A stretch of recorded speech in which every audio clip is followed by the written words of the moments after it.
যে বাংলাদেশ ফুটবল টিমের কি হবে। যে হোটেলে ওনারা ছিলেন সেখানে আক্রমণেরও সম্ভাবনা দেখা দিয়েছিল, আইন শৃঙ্খলা রক্ষাকারী বাহিনীও ছিল না, সাথে নিজের সেফটি সিকিউরিটি এনশিওর করবো। আসলে পুরো ব্যাপারটাই ছিল খুবই ঝামেলাপূর্ণ। আপনারা সবাই জানেন নেপালের সিচুয়েশন, আপনারাও এখানে ছিলেন। তো আসলে খুব মাত্র 1.5 দিনের মাথায় একটা দেশের পরিস্থিতি এত অবনতির দিকে যাবে সেটা আসলে কেউই ধারণা করতে পারে নাই। তো আপনারা তো সবাই জানেন আমাদের 9 তারিখ সেকেন্ড ম্যাচ ছিল, তো আমরা আসলে সেই ম্যাচ দেখার প্রস্তুতি নিচ্ছিলাম। কিন্তু এরপর যেটা হলো আসলে 9 তারিখ ওই দিনটাতেই আসলে সকাল থেকে পরিস্থিতি এত খারাপ হয়ে গেল এবং রাস্তাঘাট থেকে শুরু করে সব কিছু বন্ধ হয়ে গেল। চারিদিকে আসলে বিভিন্ন ধরনের ঝামেলা হচ্ছিল, গাড়ি পোড়ানো থেকে শুরু করে বিভিন্ন জায়গায় আগুন দেওয়া এবং বিভিন্ন ধরনের ঝামেলার কারণে আমরা আসলে খুবই চিন্তিত ছিলাম যে বাংলাদেশ ফুটবল টিমের কি হবে। ওনারাও ওই দিনই আসলে চলে যাওয়ার জন্য 9 তারিখ 3টা বাজে ওনাদের ফ্লাইটও ছিল, ওনাদের কিছু পাসপোর্টও আমাদের কাছে ছিল, সেগুলো ওনাদের কাছে পৌঁছানোর বিষয় ছিল যদি ফ্লাইট ছাড়ে। তো আমরা আসলে এই ঝামেলার মধ্যেই এমবেসির লোকজন ওনাদের কাছে পাসপোর্ট পৌঁছানোর ব্যবস্থা করেছি। এরপর যেটা হলো যে হোটেলে ওনারা ছিলেন সেখানে আক্রমণেরও সম্ভাবনা দেখা দিয়েছিল। তো আমরা খুবই চিন্তিত ছিলাম আমরা আসলে কিভাবে আসলে এই সময়তে এখানে ল অ্যান্ড অর্ডার সিচুয়েশন ছিল না বা আইন শৃঙ্খলা রক্ষাকারী বাহিনীও ছিল না।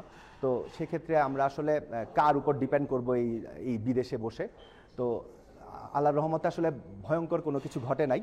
আর এর মাঝে আমরা ঢাকা থেকে আসলে নির্দেশনা পেলাম যে বিশেষ ফ্লাইটের অনুমতি নিয়ে বিশেষ ফ্লাইটের মাধ্যমে বাংলাদেশ দলকে দেশে ফেরত পাঠাতে হবে। কিন্তু এখানে সমস্যা ছিল, সকল সরকারি অফিস আসলে এখানে বাধাগ্রস্ত ছিল, সকল অফিসে কেউ ছিল না এবং বিভিন্ন অফিস আসলে বিভিন্নভাবে হামলার শিকার হয়েছে। তো সে কারণে আসলে এটা ব্যাপারটা খুবই চ্যালেঞ্জিং ছিল আসলে কিভাবে আমরা ওভার দ্য নাইট এই পারমিশনটা পাবো।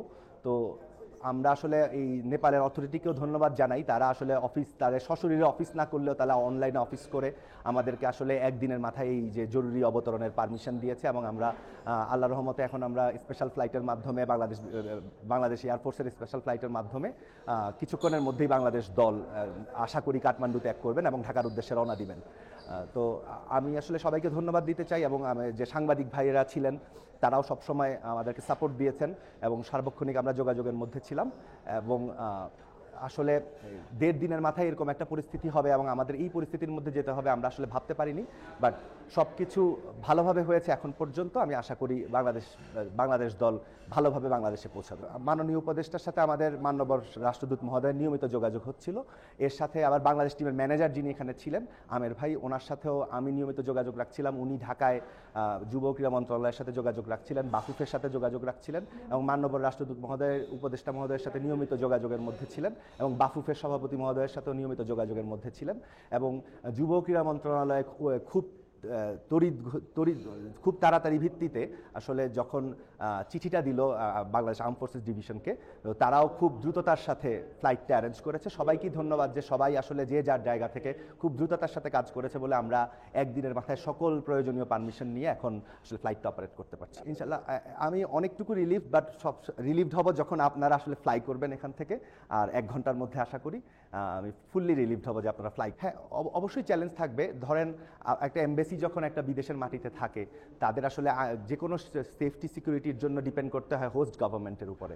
তো ওই একটা দিন আসলে 9 তারিখ তো আসলে হোস্ট গভর্নমেন্টের কেউই ছিল না এখানে, তো কমপ্লিট ক্যাওস ছিল।